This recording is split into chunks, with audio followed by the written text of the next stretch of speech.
We had a lot of rain the last few days, so I came over here to the storage to get the RV started and open the slide outs and kind of dry up the area. So let's see how that goes.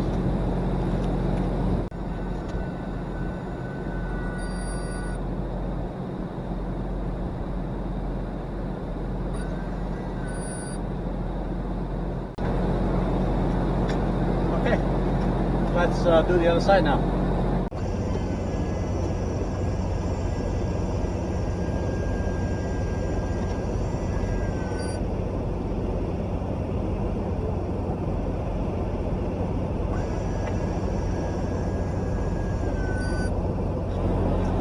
All right, let's put down the window awnings as well. Before I can put down the window awnings, I have to put the switch on the inside. So now my remote should work. So let's try it again. 1, 2, 3. Here we go. So the switch has to be activated on the inside of the coach to get the awnings to work.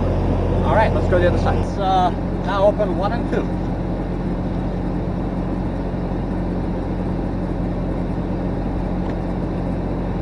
Okay. There you go. So I'm gonna let this all stay on the sun for about half an hour.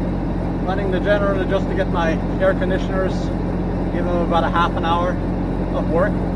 Kind of get system going and just do a couple of things around the coach. Otherwise, just checking on the RV here.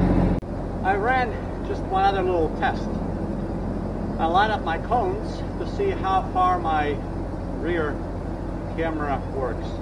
And on the dash, it is exactly the bottom of my screen is lined up with my cones. So that means I can safely back up as far as these cones, because the camera does show the very end of the coach, maybe a couple of inches of spare. But basically, this is what I did, just backing out the first time, just making sure that I don't hit the fence. So